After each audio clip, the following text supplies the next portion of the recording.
Começando uma nova série de vídeos aqui no meu canal do YouTube. Essa série é sobre aulas para obter o certificado CEA. E antes eu começo a falar da primeira aula, hoje peço que você se inscreva ao canal, a opção vai estar abaixo desse vídeo. Curta o vídeo e compartilhe com os amigos. Dessa forma você vai ajudar o canal a crescer cada vez mais. Lembre-se também de ativar o sininho para receber notificação dos vídeos toda semana. Só lembrando, vai ter erros aqui nesse vídeo, vai ter frases erradas, erros de português, confusão, porque não estou nem um pouco afim de editar o vídeo. Então, por que não é ao vivo também? Porque eu não sou profissional do assunto, eu estou aprendendo ao decorrer das aulas. Primeiro eu estudo, reviso, faço resumo, mapa mental, e depois eu faço vídeo para mim também, para deixar guardado, e para quem quiser também aprender junto comigo. Eu estou pagando o Top Invest, o curso do Top Invest. Claro que tudo que eu vou mostrar aqui não vem dos slides deles, tá? As aulas ao vivo que eu vejo, sim, são deles, mas eu também estou buscando em outros sites, outros cursos também, a parte dos slides teórico, conteúdo ali teórico. Eu acho que dos avisos básicos, eu acho que eu tinha que falar só isso, então bora lá começar com os assuntos, assim, de introdutórios. O que é esse certificado, para quem que serve, qual que é a função do profissional que tem esse certificado, onde que ele pode trabalhar, e depois a gente vai adentrar realmente ali nos assuntos, os temas realmente da prova, tá? Então, começando aqui em relação à prova em si, o certificado, né? O que faz um profissional com certificado CEA? CEA ou CEA, tanto faz. Eu falo CEA. O profissional certificado com o CEA, ele vai trabalhar principalmente no setor financeiro, tá? Então aqui é focado no setor financeiro. Isso é uma curiosidade. Por que eu estou estudando para essa prova? Eu acho muito interessante a gente que é trader obter certificados. O meu foco é CNPI, tá? No futuro. Mas eu quero fazer primeiro CEA para sentir um pouco ali do nível da dificuldade. Porque eu já fiz a prova do AB, já passei na prova do AB, então sei um pouco da dificuldade. E passei de primeira, inclusive, e eu quero sentir um pouco da dificuldade de como que é ali fazer a prova de setor financeiro. Mas o foco não é só o CEA, é obter o CNPI e talvez outros certificados. Enfim, o CEA aqui, então, é para atuar no setor financeiro, como consultoria especializada em investimentos. Então, esse profissional ele vai desempenhar um papel fundamental na questão de auxiliar os investidores, tá? Sejam pessoas físicas ou jurídicas, a alcançar seus objetivos financeiros. E isso pode incluir, por exemplo, ajudar no planejamento pessoal, definição de portfólios de investimento complexo, a depender do tipo de risco ali do investidor, né, o perfil de risco, e os objetivos financeiros também do cliente. Então, as principais funções desse profissional vai ser consultoria em investimento personalizado. O profissional, então, ele vai entrevistar o cliente. Para quem já teve algum assessor na vida, sabe como que isso funciona. Ele faz uma entrevista com você praticamente, saber um pouco ali do seu perfil de risco, se você é conservador, arrojado, agressivo, para entender os seus objetivos de longo, curto, médio prazo, enfim. E então tem essa função. A segunda, planejamento financeiro, ele vai te ajudar ali a tentar atingir seus objetivos financeiros, como por exemplo a questão de aposentadoria, aquisição de bens, criação de reservas de emergência, planejamento de herança também, tá? De sucessão, herança. Outra função importante, assessoramento sobre produtos e serviços financeiros, ele vai estar ali para te dar uma assessoria, informações, te explicar sobre os investimentos, tá? Explicando, por exemplo, custos, vantagens, riscos, o retorno que pode ser esperado, coisas do tipo. 4. Relacionamento com clientes de alta renda. Isso se for na categoria do private ou do premium, né? Que são profissionais ali focados em uma carteira realmente bem específica com um alto valor ali de investimento. E o 5. Educação financeira e atualização constante. Então, algumas funções aqui, sendo que as 3 primeiras realmente são as mais óbvias, né? Óbvias que um profissional com esse certificado ele tem que exercer. E onde que ele pode trabalhar? Onde que esse profissional ele pode trabalhar para quem tem dúvida, né? Pode trabalhar em bancos comerciais ou banco de investimentos. Aí, sobre isso, o que é banco comercial e banco de investimento, a gente vai falar depois no primeiro módulo, Sistema Financeiro Nacional e seus participantes. Quando a gente falar de bancos, a gente vai falar sobre tipos de banco. Então, aqui em relação a corretoras também, pode trabalhar em corretoras ou distribuidoras de títulos, que praticamente é igual a corretora. Pode trabalhar em fintechs de investimento, tipo Nubank, a Rico, enfim, Guide, que também são corretoras. Empresas de planejamento e consultoria financeira também pode.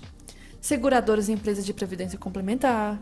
Escritório de agente autônomo de investimento. Isso aqui é até muito comum, tá? Ter escritório desse tipo. Por curiosidade, geralmente esses escritórios, a grande maioria, os funcionários eles são contratados por firma. Como assim? Não é CLT e nem PJ. Você tem que ir no cartório, assinar ali a firma, você meio que vai ser um sócio da empresa. Mas você não tem uma garantia de renda por mês. Então você tem que ir atrás ali de buscar como é que fala? O seu tipo prolabore, né? O seu retorno financeiro. Você tem que correr atrás. Você não tem garantia de nada, tá? Então, muitos escritórios às vezes dão um benefício ou outro, mas a maioria desses AI aqui, agente autônomo de investimento, acho que fala assim, a contratação é desse método. Então, tem que colocar na balança se vale a pena. Aqui na minha cidade, o primeiro escritório aqui da cidade, e o único até o momento, minha cidade é pequena, ele contrata nesse modo aqui. E que eu acho ruim, tá? Para um escritório que está começando, você ser contratado dessa forma, sem expectativa ali de quanto que você deve receber de forma segura no mês. Enfim, outra questão. Requisitos para fazer a prova CEA. Quais são os requisitos? Tem que ter graduação? Não tem? Como que funciona? Então, primeiro, essa certificação ela é da Ambima, tá? Não é da Ancord. A Ancord é essa aqui, por exemplo. Agora, essa daqui é da Ambima. A Ambima que emite esse certificado aqui. Então, a questão, precisa ter graduação? Não, não precisa. Para esse certificado específico, não precisa, tá? De graduação. Não exige nenhum curso superior. E quem pode fazer? Basicamente todo mundo que quiser fazer. Geralmente essa prova é mais voltada para aqueles realmente que estão querendo ingressar nessa carreira de setor financeiro ou já estão e a empresa está exigindo que você tenha esse certificado. Ou você que já tem CPA 10 ou CPA 20, que também são outros certificados da Ambima, você queira fazer um upgrade aí de certificação e vá para o CEA. Outra questão, você precisa já estar trabalhando em algum banco ou instituição financeira? Não, não precisa. Você pode nem estar trabalhando e fazer essa prova de qualquer jeito. E qual que é a função, né, de um profissional com certificação? Já disse sobre isso aqui, inclusive é uma questão já repetida. E aqui, então, tudo isso já foi dito. Então, gerenciar carteiras, a consultoria personalizada, analisar e recomendar produtos financeiros. Agora, detalhes da prova, importante isso aqui. Como que é o formato, tá? Como que é o formato? O formato são de 70 questões objetivas, ou seja, de marca de múltipla escolha. ABCD, 4 opções, ABCD, tá? E aí, para ser aprovado, não é só 60%, é 70%, ou seja, 49 questões que você precisa acertar. 49. Então, basicamente, você pode errar ali 21 questões. Acho uma quantidade que tem que se preocupar, hein? Tomar cuidado. A duração da prova é de 3 horas e 30 minutos. Então, para quem tem dificuldade aí em relação a tempo, tem que tomar cuidado para não ficar muito tempo na mesma questão. Para quem não tem experiência em fazer provas, tem que tomar cuidado em relação a isso. E onde é realizada a prova? Geralmente, a maioria dos lugares, você tem que agendar um local que tem credenciado, né? Você vai até esse local e faz a prova. Mas, pelo que vi também, parece que, a depender da situação, você pode fazer online. Mas, a maioria, realmente, você tem que ir até o local. Você tem que marcar em alguma cidade que esteja ali credenciada para poder... como é que fala? Aplicar a prova. Como que funciona a estrutura no sentido de questões, né, que geralmente caem? Os módulos ali de prova, de perguntas que tende a cair na prova. O primeiro módulo, que a gente vai falar por ordem. O primeiro módulo, então, é a questão do Sistema Financeiro Nacional, seus participantes de mercado. Então, a gente vai falar sobre Conselho Monetário Nacional, Bacen, Banco Central, né, o Previc, SUSEP, CVM, etc. A gente vai falar também da questão de prevenção de lavagem de dinheiro. Lavagem de dinheiro também é um tema que pode cair na prova. O módulo 2 já é sobre princípios básicos da economia e finanças. A gente vai falar sobre índices como o PIB, IPCA, IGPM, Selic, entre outros. Coisas que eu já até tenho muita noção, porque eu entendo de macroeconomia desde a faculdade de Direito e eu comecei muito a aplicar esses estudos depois que eu comecei a operar mercado financeiro, porque eu faço análise de macroeconomia. Depois nós temos o módulo 3, que é a questão de tipos, né, instrumentos de renda variável, renda fixa e derivativos. A gente vai falar sobre alguns produtos financeiros, como CDB, LCI, LCA, CRA, CRI, enfim. Vamos falar também de BDR, DR.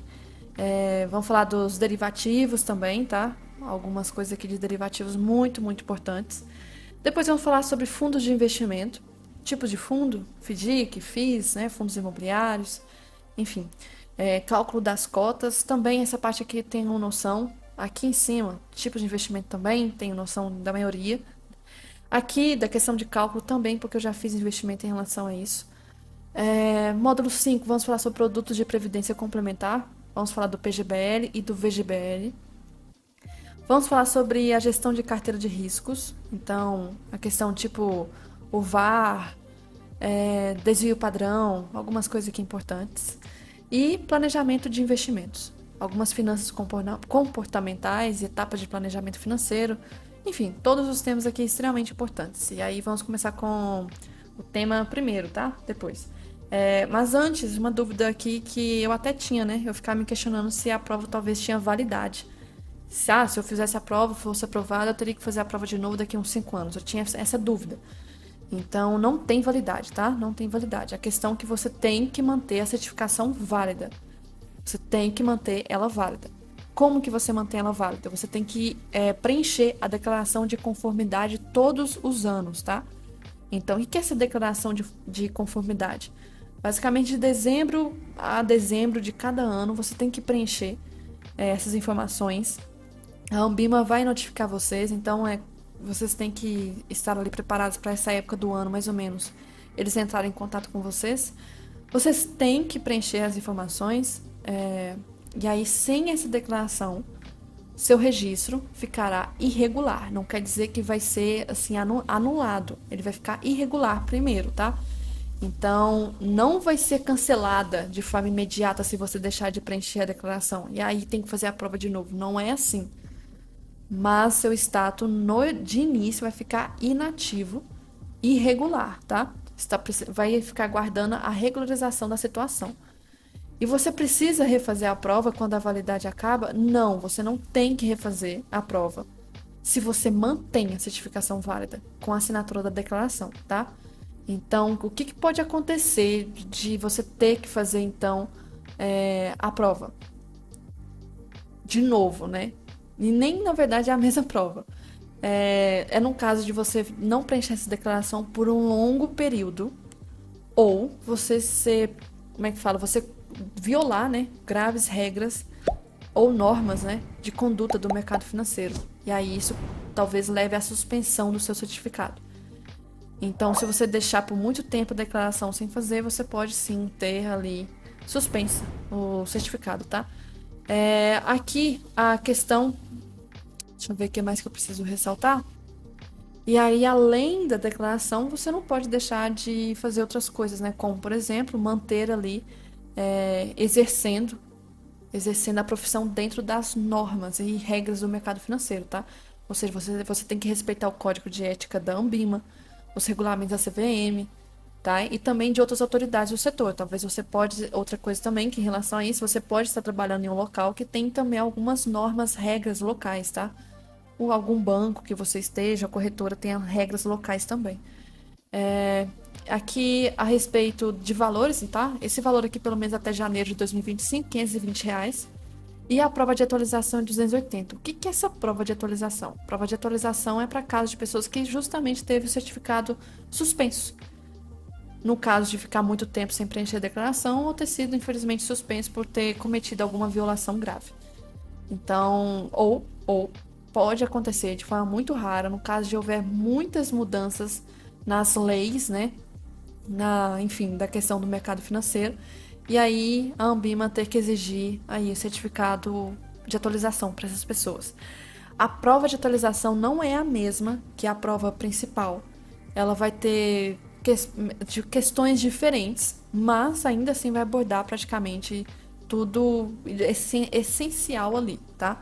Ela é uma prova mais curta, tem menos questões, tá? Que a prova original. Outra questão deixa eu ver, isso aqui então eu falei. Essa é a questão que eu comentei da exceção, né? Caso haja alterações substanciais nas normas, conteúdos e regulamentos do mercado financeiro que impactem diretamente os profissionais certificados, pode ser necessário realizar uma prova de atualização.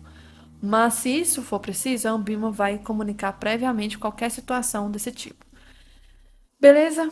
Então, começando aqui o primeiro módulo, sobre o Sistema Financeiro Nacional e seus participantes do mercado.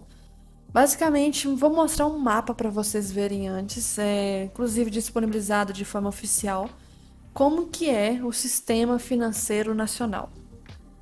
Essa é a imagem oficial que nós temos aí na internet. É um mapa como se fosse um mapa mental, organizando todas as categorias de participantes do mercado financeiro. Então, do mercado financeiro não, desculpa, do Sistema Financeiro Nacional, tá? Então, tudo isso aqui é o Sistema Financeiro Nacional. Tudo isso, Sistema Financeiro Nacional. E cada um desses nomes aqui são seus participantes. Os participantes, eles dividem, tá?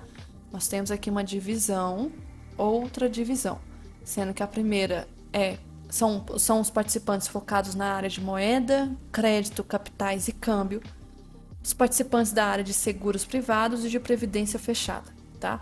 Então, do lado de cá, a gente também vai ter divisão de 3 categorias. Nós vamos ter os órgãos normativos, é como se, imagina aí uma pirâmide, tá? Como se fosse o topo aí, o topo da instituição. Então, nós temos aqui CMN, CNSP e CNPC. Os 3 órgãos aqui normativos de cada uma dessas categorias aqui, aqui e aqui. E os supervisores estão abaixo. O próprio nome já diz, né? Normativo vai ser o órgão que vai para o órgão responsável pelas normas, não pela execução, é apenas pelas normas. Os supervisores vão ser os órgãos ali de fiscalização.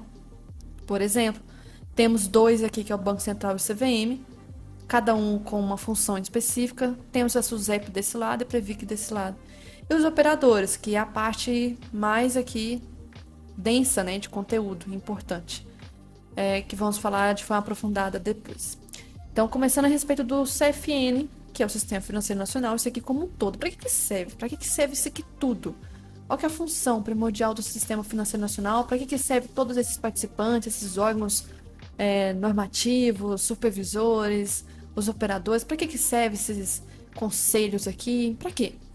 Então, basicamente, o sistema ele vai ser um conjunto de instituições, órgãos e regras que irão regular, organizar e gerenciar as atividades econômicas e, na verdade, financeiras, né, do Brasil.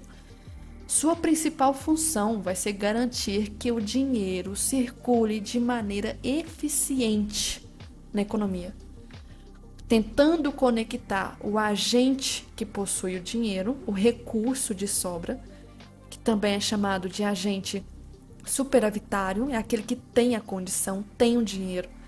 Então o sistema vai tentar pegar essa pessoa, se conectar com aquele que não tem, aquele que está precisando, que são chamados de tomadores de crédito, também chamados de agente deficitário. São as pessoas, a ponta da relação que está precisando ali de dinheiro, de crédito, tá?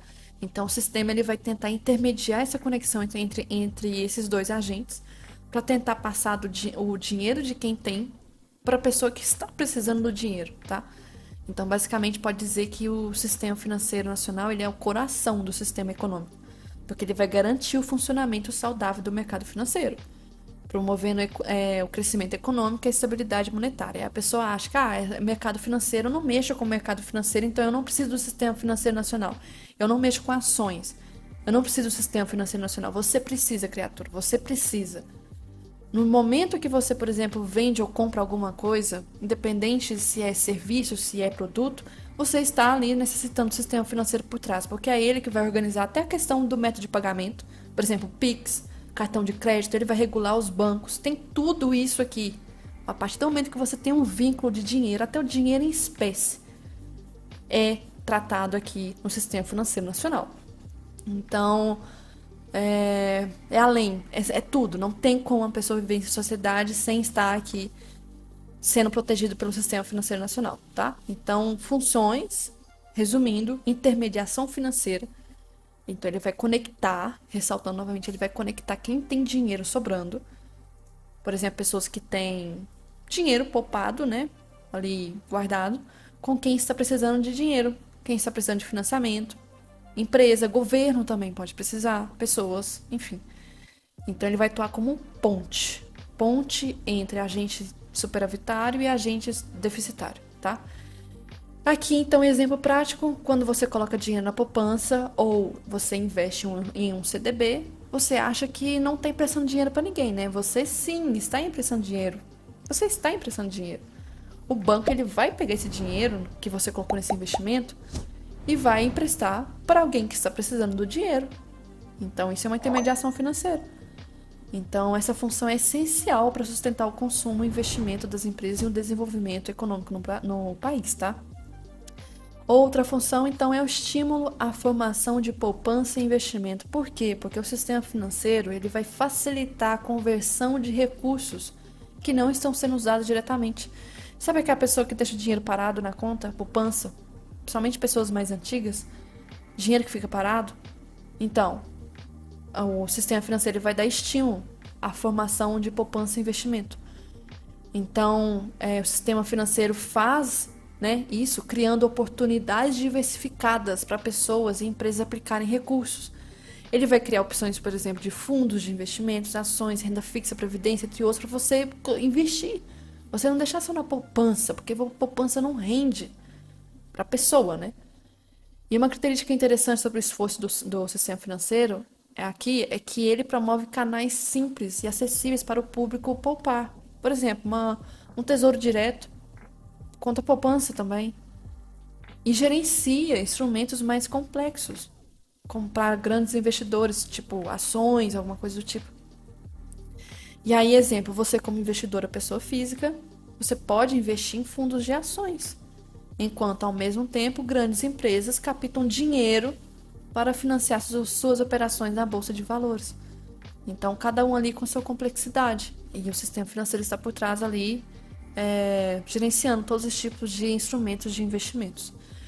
Outra função acaba sendo a transferência de riscos. Então, a transferência de riscos por quê? O sistema financeiro ele vai ter a função de assegurar, ter a segurança, oferecer a segurança para todos os participantes. Imagina se não tivesse segurança. A gente precisa ter segurança aqui.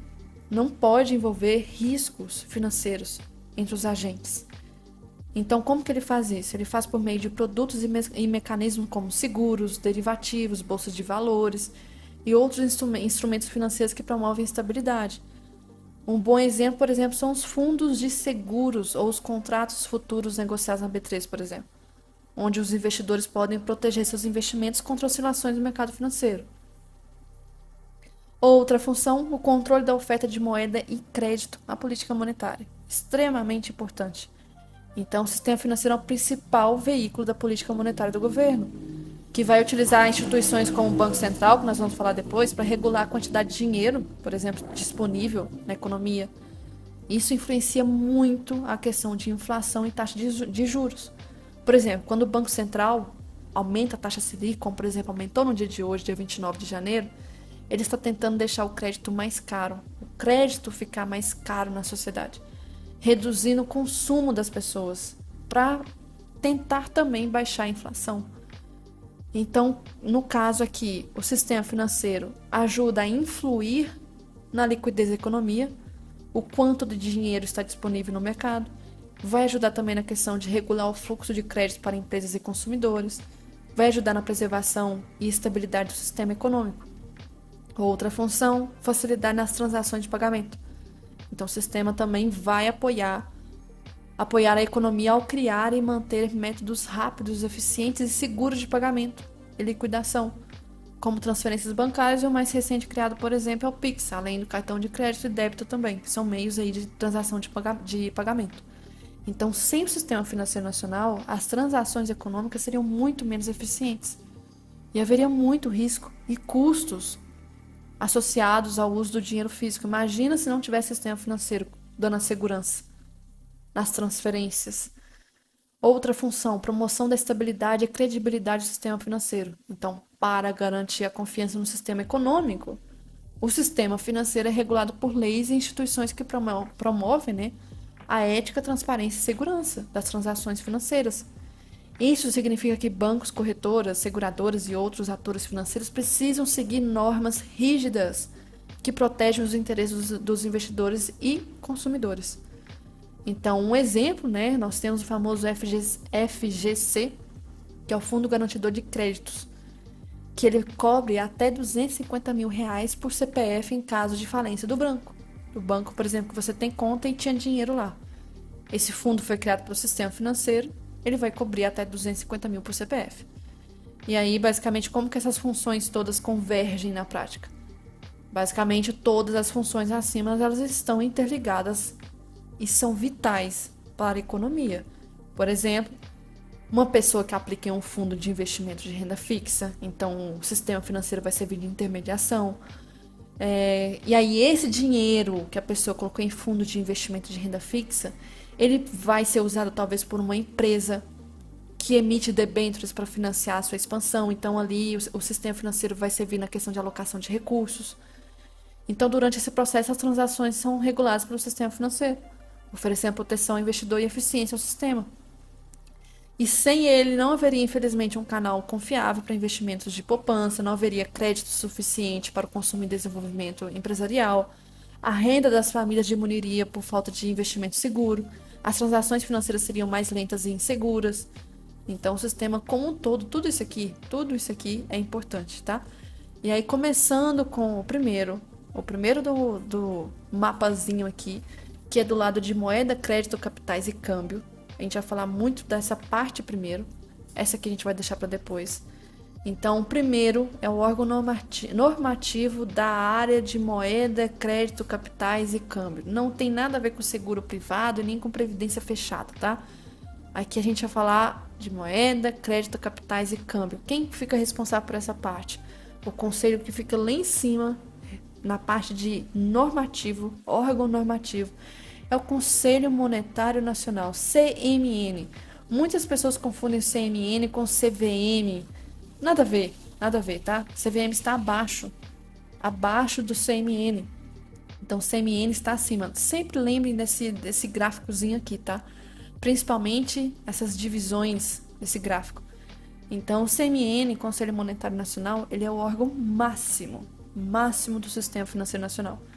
Ele vai servir como a cúpula responsável pela formulação de políticas monetárias, cambiais, de créditos, ou seja, a entidade que orienta e coordena, né, o bom funcionamento do sistema financeiro nacional, garantindo que ele seja sólido e contribua para os principais objetivos econômicos do país. Então, resumidamente, ele dita, não é edita, ele dita as regras gerais do sistema financeiro brasileiro. É aqui, tá, que vai ser ditado as regras gerais do sistema financeiro brasileiro. Não existe SFN, ali o órgão que fala as regras. SFN é tudo isso aqui, tudo isso. E aí, para especificar, a gente tem o CMN, que é o órgão principal. Então, o principal objetivo do CMN, garantir a estabilidade econômica do país. Então, vai garantir a estabilidade econômica do país, regulando o fluxo de dinheiro e crédito, além de adotar medidas que promovam o desenvolvimento sustentável da economia. E como que ele é composto? Infelizmente, isso aqui a gente tem que lembrar, tá? O CMN vai ter 3 integrantes. 3. Primeiro, o ministro da Fazenda, que antes era chamado de ministro da Economia, mas com o governo, acho que foi atual ou anterior, houve a mudança na nomenclatura ali e passou a ser ministro da Fazenda, tá? Então, o ministro da Fazenda, escolhido pelo presidente, ele vai ser o presidente do Conselho Monetário Nacional. Ele vai ser basicamente o responsável ali por liderar as reuniões, direcionar as decisões. Então, atualmente é quem formula e coordena a política fiscal e econômica. Atualmente é o Haddad, tá? Tem o ministro do Planejamento e Orçamento, também escolhido pelo presidente da República, Ele vai cuidar ali da integração do planejamento econômico com a política monetária. E tem o presidente do Banco Central, também escolhido pelo presidente da República, tá? Então, ele é responsável por executar as decisões do CMN na prática, já que o BC, o Banco Central, atua como o braço operacional do sistema financeiro. Então, aqui nós temos o presidente do Banco Central, que é o órgão abaixo do CMN, sendo um dos membros do CMN, tá? Então, são três: ministro da Fazenda, do Planejamento e Orçamento e presidente do Banco Central. Temos que, infelizmente, decorar isso aqui. Principais responsabilidades do CMN. Também é importante ter noção aqui das funções, tá? Principais. E possui várias funções. Mas, depois, de forma resumida, vocês vão entender que o CMN ele é muito da teoria. Estabelecer diretrizes, estabelecer normas. Não é muito da parte prática, de regulamentar prática, sabe? Além de executar, de supervisionar. Então, é muito da teoria aqui que vocês irão reparar. Então, algumas funções realmente são mais cobradas nas provas. Primeira delas, direção geral do sistema financeiro. Já dito antes, então ele vai ser ali o órgão máximo do sistema financeiro, ele vai estabelecer as diretrizes gerais para o bom funcionamento do sistema financeiro. Ele vai regular o crédito para estabilizar a economia. Regular. Regular não quer dizer a parte de executar, né? É regular o crédito. Também vai controlar a inflação. Importante isso. Controlar a inflação é uma coisa. Estabelecer a questão de juros é outra, tá? Então, o controle da inflação aqui vai trabalhar junto com o Banco Central. A meta de inflação. Não é nada a ver com juros aqui. Juros é lá no Banco Central. Outra função, definição de políticas e regras gerais do mercado. Aqui ele vai estabelecer normas para o mercado financeiro, de capitais e de câmbio. Estabelecer normas. Não quer dizer que vai executar, estabelecer normas. Ele vai regular também as operações de crédito no Brasil. Outra função importante, supervisão de instituições financeiras. Então, o Conselho Monetário ele vai definir limites para a Constituição e o funcionamento de bancos e demais instituições financeiras. Então, definir limites para a Constituição e funcionamento, nada de executar. Outra função, desenvolvimento econômico. Ele vai promover o uso adequado dos recursos financeiros para assegurar a estabilidade e desenvolvimento do país. Então, promover o uso, não é executar, promover. O controle da moeda do crédito, ele vai decidir não é executar ali a parte da prática, decidir sobre o volume de dinheiro que será emitido e regula a oferta de crédito na economia. Então, dica para decorar as funções. Pense no CMN, o Conselho Monetário, como arquiteto. Ele vai criar as regras, ele vai manter a casa segura da inflação, ele vai garantir que todos sigam as normas e vai promover o bem-estar econômico do país. Então, direção, ele vai ser a direção do Sistema Financeiro Nacional, ele vai controlar a inflação, ele vai supervisionar e desenvolvimento econômico, promover o desenvolvimento econômico. E aí, importante para a prova, em nenhum momento, o Conselho vai executar essas ações diretamente. Ele vai definir diretrizes. Quem põe em prática são os outros órgãos, principalmente o Banco Central e a CVM, tá? E aí, importante também mencionar qual que é a diferença entre CNN, Bacen e CVM. Na sua prova, então, pode precisar talvez diferenciar quem faz o quê. E é possível, né? E é até muito comum que haja essa confusão. E aí, para facilitar, o CMN, que a gente acabou de falar, é o órgão normativo. Ele vai criar as regras gerais para o sistema financeiro. Ele apenas manda. O Banco Central, também chamado de Bacen ou BC, ele vai ser o órgão executivo. Ele vai cumprir as ordens do CMN. Ele está diretamente ligado às operações do mercado monetário e cambial, tá? Mercado cambial e monetário. E aí vem a CVM. A CVM é focada em mercados de capitais. Vai supervisionar e executar ali a parte das regras gerais no mercado de capitais, que são ações, debêntures, etc. Então, CVM, Banco Central é questão monetária e cambial. CVM é mercado de capitais, tá? E CMN está acima deles, mandando a lei. Dica também para decorar. CMN, então, manda, Bacen executa a parte do dinheiro no sistema financeiro e a CVM vai fiscalizar, focada na parte de mercado de capitais. Importante também para a prova, a emissão de papel moeda, tá? A emissão do papel moeda, ela sempre foi uma atribuição delegada pelo CMN ao Banco Central. Mas, após 2021, o Banco Central passou a ter maior independência operacional para gerir esse controle, sem a necessidade de subordinação direta ao CMN. Antes, a CMN, então, mandava o Banco Central. Agora, o Banco Central ele tem mais independência e não precisa ficar esperando ali uma autorização direta do CMN toda hora. Então, no entanto, tá? É importante entender que alguns vínculos ainda existem. E o CMN não foi completamente excluído dessas discussões a respeito da política monetária, tá? Então, após 2021, então, na verdade, antes de 2021, o Conselho Monetário era a autoridade máxima e definia todas as diretrizes, inclusive aquelas diretamente ligadas ao papel moeda. O Bacen seguia as normas impostas pelo CMN para regular a quantidade de dinheiro em circulação. Agora, após 2021, o CMN ainda tem papel normativo e estratégico, mas de forma mais limitada. Ele vai ali ter o papel de definir aspectos gerais da política econômica, como a meta da inflação, por exemplo. Já a gestão sobre a emissão de papel moeda e da circulação física do dinheiro tornou-se totalmente operacional e autônoma pela competência do Banco Central, que é quem vai planejar, executar e controlar integralmente essa tarefa, tá? E o Bacen, então, vai ter independência técnica para aumentar ou reduzir a circulação de dinheiro em espécie, sem depender de análises do Conselho Monetário.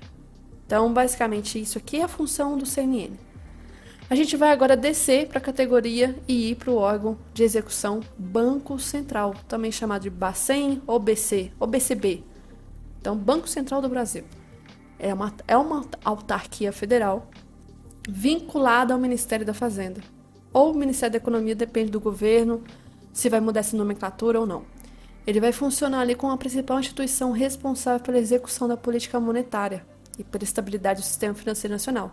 Então, aqui vai ser a parte mais de execução. Ele vai ser o cérebro financeiro do Brasil. Ele vai gerenciar a moeda, o crédito, taxas de juros e o funcionamento das instituições financeiras abaixo, bancos, corretoras. Desculpa, essa parte de corretoras aqui, na verdade, até corretoras também. Desculpa, tá certo. Então, a função do Bacen, do Banco Central na economia. Tem várias funções, tá? Várias. Aqui algumas principais. A emissão da moeda, a gente já acabou de falar, então é responsável por garantir o suprimento do dinheiro no mercado, tá? Mantendo a quantidade de moeda em circulação compatível com as necessidades da economia. A questão da capacidade de consumo, produção e investimentos. Então, as cédulas, elas não são impressas pelo Bacen. É pela Casa da Moeda. Lembrem da série lá Casa de Papel, tá? A impressão é na Casa da Moeda. Mas o controle e a autorização é do Bacen. Controle da inflação, política monetária. Muito importante, uma das funções mais importantes aqui do Bacen é manter o poder de compra da moeda nacional, ou seja, controlar a inflação. Lá na parte de indicadores da economia, a gente vai falar sobre a questão de inflação, como que isso está correlacionado diretamente à questão de poder de compra. Então, aqui a gente tem o Bacen atuando na definição da meta de inflação, tá? Então, ele vai trabalhar com alguns instrumentos para controlar essa questão da inflação, como a taxa Selic. Então, é o Banco Central que vai definir a taxa Selic por meio do Copom. O Copom é como se fosse um grupo de reunião ali, um comitê. Inclusive, hoje teve, dia 29/1, reunião. Então, essa taxa Selic, ela vai guiar os juros no país. Também vai atuar na questão do Open Market, que é a compra e venda de títulos públicos no mercado aberto para controlar a liquidez. Outra questão do controle, né? Vai controlar o sistema financeiro nacional. Então, é papel do Banco Central aqui também regulamentar, supervisionar e fiscalizar. Então, ele vai supervisionar e fiscalizar, Regulamentar é muito do CMN. O CMN não é muito de supervisionar e nem fiscalizar. Já o Bacen, ele pode regulamentar, ele vai supervisionar e ainda fiscalizar o funcionamento dos bancos e instituições financeiras para assegurar a estabilidade e eficiência do sistema financeiro. Então, ele vai garantir que os bancos, por exemplo, mantenham níveis mínimos de capital próprio e liquidez para proteger os seus clientes, né, e evitar ali, falência ou crise financeira. Vai também trabalhar na questão da política cambial, então vai atuar no mercado de câmbio. Mercado de câmbio. Banco Central é focado no mercado de câmbio. CVM é focado no mercado aqui de capitais, tá? Não esqueça, câmbio é Banco Central. Capitais é CVM. Então, o Bacen aqui vai atuar no mercado de câmbio para fazer o quê? Vai controlar o valor do real frente a outras moedas como o dólar. Vamos falar disso depois também. Por exemplo, o Banco Central, eu acho que foi hoje, dia 29, chegou a vender 2 bilhões de dólares da reserva que nós temos, né? Para tentar controlar ali o preço do dólar. E também fez muito isso em dezembro, fez alguns dias aí de janeiro também. Isso é uma atitude ali de controlar o valor do real frente ao dólar, por exemplo. Também vai reforçar ou estabilizar as reservas internacionais para manter uma economia saudável. Mitigar a volatilidade cambial durante crises. Então, algumas situações importantes do Banco Central, tá? Controle de reservas internacionais, ressaltando isso novamente aqui. Então, o Banco Central vai administrar as reservas internacionais do Brasil, que são os recursos em moedas estrangeiras que o país possui. Então, essas reservas elas são usadas para proteger a economia contra choques externos. É como se fosse o nosso cofre de reservas internacionais. Nós temos moedas de outros países, sendo a principal delas é dólar. Outro, a gestão do sistema de pagamentos brasileiro, SPB. O SPB é um conjunto de instituições e regras que vai possibilitar transferência de recursos entre contas bancárias, processamento de pagamentos de forma eficaz e segura. Importante isso aqui, tá? Outra questão, a questão do empréstimo ao sistema financeiro. Então, ele vai atuar como emprestador de última instância, porque ele vai fornecer crédito aos bancos em momentos de crise para evitar o colapso do sistema financeiro. Imagina um banco grande em situação de crise. O Bacen ele pode atuar como emprestador, a última instância de que vai ali emprestar dinheiro para salvar o sistema financeiro. E como que é a estrutura do Bacen? É composto por quem? Aqui a gente já tem um número maior, enquanto o CMN são 3, que é o ministro da Fazenda, o ministro do Planejamento e Orçamento e presidente do Banco Central, tá? Aqui nós temos 8. E aí cada um vai ser responsável por uma área específica, tá? Um é política monetária, outro fiscalização, um é política econômica. Isso não é importante, essa parte aqui. Não é importante o que cada um é focado. E aí, como que é composto? Nós temos aqui a composição. Antes, só ressaltando uma coisinha. Então, são 8 diretores. 8 diretores. E dentro do Bacen, nós temos alguns setores divididos. Vários setores, na verdade. Sendo que alguns mais importantes é o Copom. Comitê de Política Monetária é aquele que vai definir o rumo da política monetária e decidir sobre a taxa Selic. Acontece a cada 2 meses, mais ou menos. Tem o COBAC, que eu nunca ouvi falar antes, mas estou aprendendo agora, que é o órgão ali, o comitê, né? Na verdade, não é órgão, é comitê. É como se fosse um grupo de reunião. Ele vai ser responsável por supervisionar o sistema bancário. O DERIM, Departamento Econômico Internacional, cuida de assuntos relacionados a câmbio e reservas internacionais. E outros departamentos como o DEINFRA, que é a infraestrutura do mercado, DESUC, cidadania financeira, entre outros. Mas eu acho que esses ali são os principais mesmo. E aí os principais instrumentos do Bacen, ele vai utilizar, né, para poder atuar. A política monetária, ele vai usar a taxa Selic, que uma taxa alta, por exemplo, ele vai inibir o consumo e tentar controlar a inflação, enquanto que uma taxa básica vai estimular o consumo e os investimentos. Vai também atuar com o depósito compulsório, então é o percentual que os bancos são obrigados a guardar no Bacen. E aí, se o Bacen aumenta o compulsório, reduz a quantidade de crédito que os bancos têm disponível para disponibilizar no mercado. Vai também trabalhar com a questão do open market, ele vai ali atuar na compra e venda de títulos públicos no mercado. Títulos públicos seria o quê? Tesouro Direto, por exemplo. Atuação na questão da política cambial. O que ele vai usar na política cambial?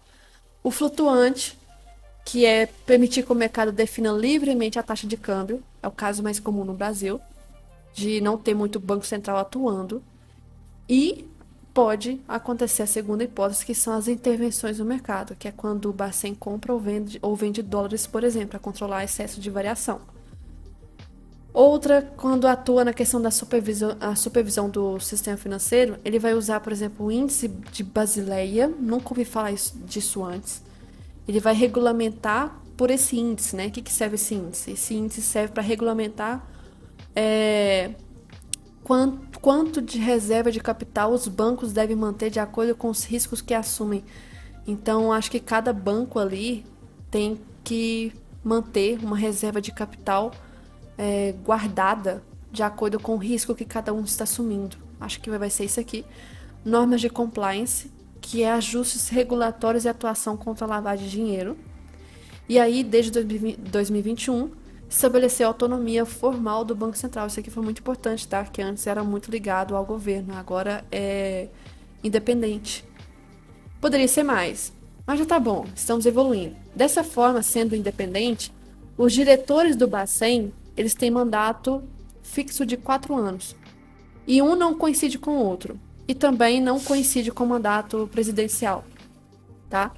E aí, por exemplo, o Galípolo, ele foi escolhido porque tinha saído que eu acho que o Bolsonaro tinha escolhido, que finalizou os 4 anos, e aí o Lula podia escolher uma pessoa, escolheu o Galípolo, e o Galípolo acabou sendo o presidente do Bacen agora. Vamos supor que nesse ano agora vai sair mais um que foi escolhido há 4 anos atrás. Aí o Lula que vai escolher quem vai ficar no lugar. Então ali a gente tem 8 diretores. 8 diretores, cada um sendo escolhido ali. Na verdade, a gente tem até uma coincidência, né? Às vezes 2 escolhidos a cada ano, mais ou menos. E aí, isso ajuda a não ter muita interferência na questão de política, né? Então, para que o Banco Central, que também chamado, né, lembrando de Bacen, possa fiscalizar e supervisionar o mercado, serão usados, na verdade, documentos normativos divididos em 3 categorias. Então, ele também atua na questão de regulamentar também, tá? Ele vai também ter algumas, como que se diz, alguns anúncios, algumas regras, algumas normas criadas por eles ali mesmo, tá? Pelo Banco Central. E aí são chamadas de 3. Tem a resolução, a instrução normativa e resolução conjuntas e instruções normativas conjuntas. Então, resolução do BC são atos normativos pelos quais o BC, né, por delegação, vai criar normas para o CFN, ou também por delegação regulamenta as normas contidas em resoluções do CMN. Então aqui é como se fosse atuando um pouco como se fosse o Conselho Monetário. Então o Banco Central também tem o poder de regulamentar aqui, mas a principal função de regulamentar é do Conselho Monetário. Mas nós temos que lembrar a questão dos nomes, né? Resolução, instrução normativa. E resolução conjunta e instrução normativa conjunta. Já as instruções, o que é instrução? Quando a gente vai comprar um produto, tem lá uma instrução. É como aprender a usar, né? Aprender a como mexer no produto.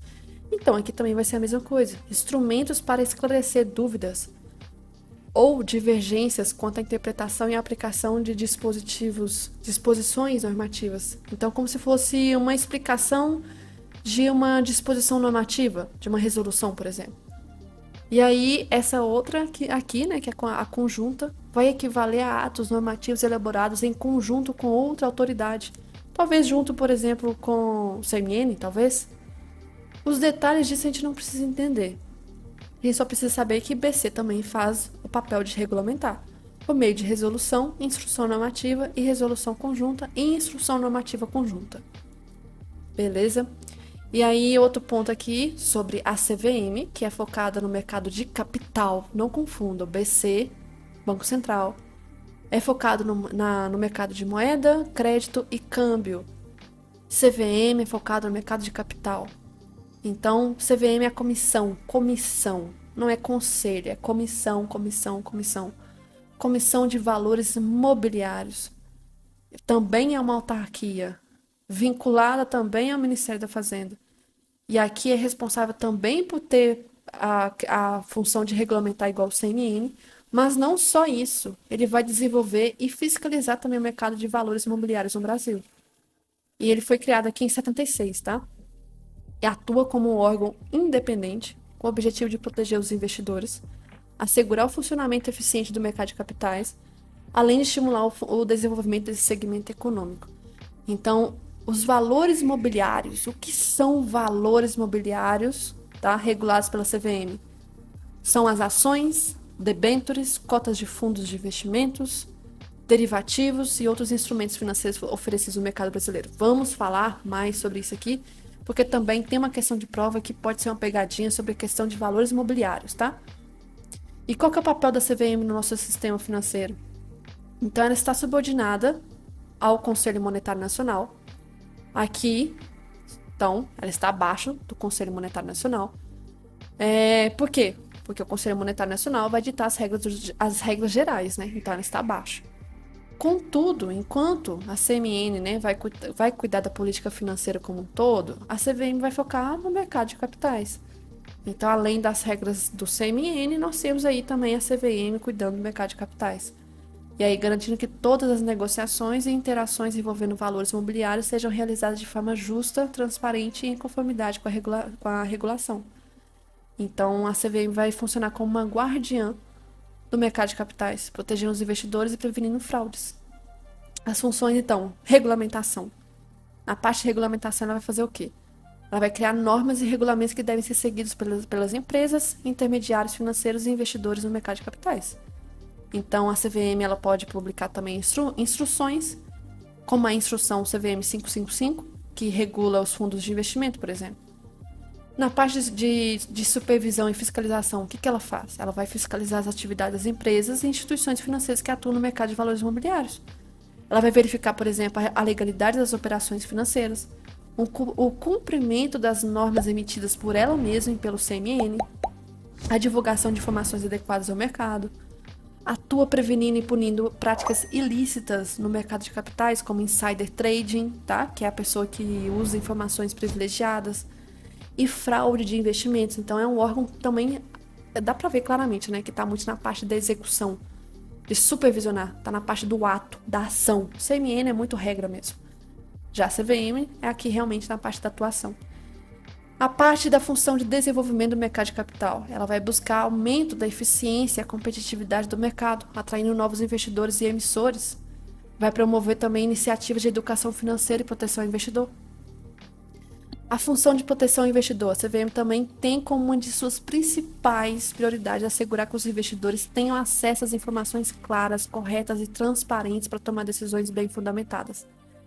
Ela vai criar mecanismos de proteção para o pequeno investidor, como normas de conduta para gestores de recursos e intermediários financeiros. Outra função também, licenciamento e registro, ela que vai autorizar ou registrar, por exemplo, a constituição de um fundo de investimento, sociedade de capital aberta, emissoras de valores imobiliários.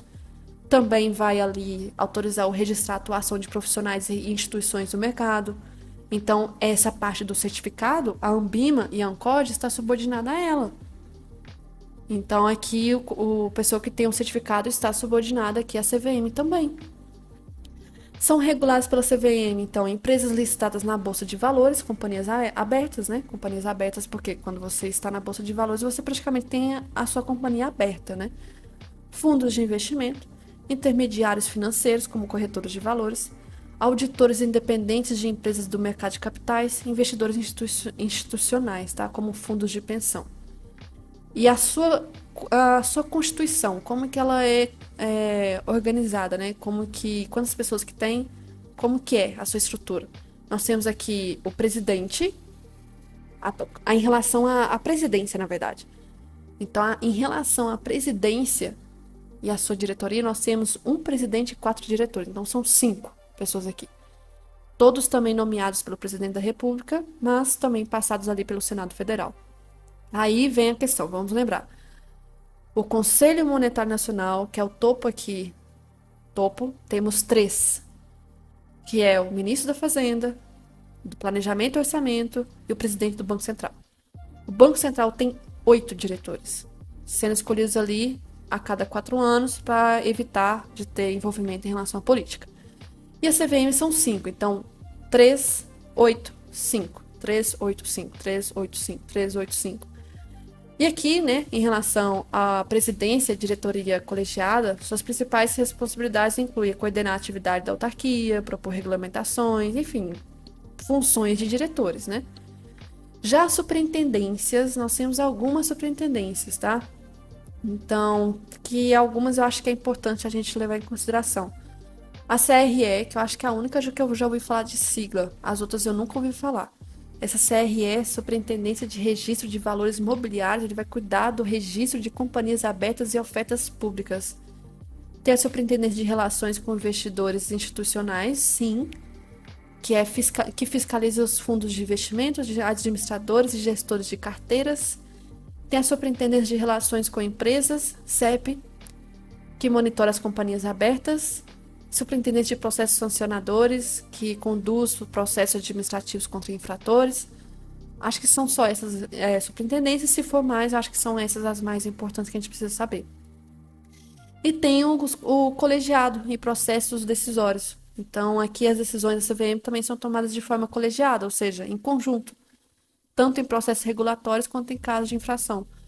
Basicamente aqui, decorar 5 pessoas, sendo um presidente e 4 diretores, tem as funções aqui principais, tem a superintendência para talvez ali, como é que fala, distinguir funções para cada um, tem os colegiados para a questão como é que fala, algumas decisões aqui serem de forma colegiada, ou seja, em conjunto. Então, basicamente, essa parte ok. Qual que é o papel educativo em relação com os investidores, sobre esse papel educativo? A educação financeira, muito importante. A CVM, então, ela vai desempenhar um papel muito importante na parte de educação no mercado. Vai promover iniciativas para ensinar o público sobre investimentos, riscos e direitos. O objetivo disso é aumentar o número de investidores conscientes e reduzir a vulnerabilidade a fraudes. Vai ter também a questão da proteção ao investidor. Se o investidor se sentir prejudicado, ele pode recorrer à CVM. Exemplo de situações: falta de transparência por parte de um fundo ou corretora, comunicação incompleta ou enganosa por parte de uma companhia aberta. E aí, quais são os principais instrumentos da CVM? O primeiro, instruções da CVM. As instruções são as normas que a CVM também cria, como a 555, que eu já disse, que regula a questão dos fundos de investimento. Muito importante para a prova. 555, a gente vai falar disso depois lá na frente de fundos de investimento. Ato declaratório, uma formalização de decisão administrativa da CVM, e processos sancionadores, processos destinados a investigar e penalizar infrações à legislação do mercado de capitais. Acho importante decorar isso aqui, tá? Enquanto que o Banco Central tem instrução normativa e resolução conjunta e instrução normativa conjunta, né? Acho que chama assim. Aqui nós temos instrução CVM, ato declaratório e processos sancionadores. E sobre a respeito das infrações e penalidades, o que acontece? O que a CVM aplica em relação a sanções e infrações? Quer dizer, infrações e penalidades. Então, aqui em relação às infrações e penalidades, a CVM ela vai aplicar sanções, tá? A quem descumprir suas normas ou cometer práticas ilícitas no mercado de capitais. Exemplo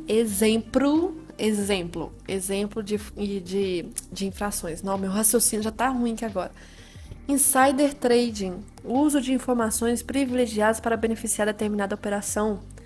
Manipulação de mercado, ações, atitudes que visam alterar artificialmente o preço dos ativos. Falta de transparência, não divulgar informações obrigatórias para os investidores. As penalidades podem ser o que, por exemplo? Advertências, multas pesadas, inabilitação para atuar no mercado de capitais, encaminhamento de casos graves para o Ministério Público. Por curiosidade para vocês que são traders, Em relação às mesas proprietárias, nós temos um caso da CVM julgaram a mesa proprietária, a Atom Investimentos, e teve ali uma multazinha de alguns milhões, tá? Mais de 3 milhões, em relação ao processo administrativo que teve em relação a essa mesa proprietária. Então, ela até mesas proprietárias, a CVM também regula. Enfim, em relação à SUSEP, eu vou falar na próxima aula, que já é focado nessa parte aqui de superintendência de seguros privados, tá? Então, falei dessa parte e já mostrando para vocês mais ou menos de quanto que falta de conteúdo. A gente já finalizou essa parte aqui então. CMN, funções básicas do sistema financeiro, Bacen, CVM. Temos que falar da SUSEP, Previc, enfim, corretoras, bancos, muita coisa ainda para falar. Olha o tanto de assunto que tem, olha o tanto de assunto. Alguns aqui serão mais rápidos, mas enfim, muita coisa ainda. Espero que tenham gostado da aula. Qualquer comentário que queiram fazer, alguma correção em relação ao que eu falei, podem colocar aí no comentário, abaixo do vídeo. E compartilha com os amigos, vai ajudar bastante o canal, beleza? Ative o sininho para receber notificação dos vídeos todos os dias. Então, volto para a segunda aula daqui uns dias.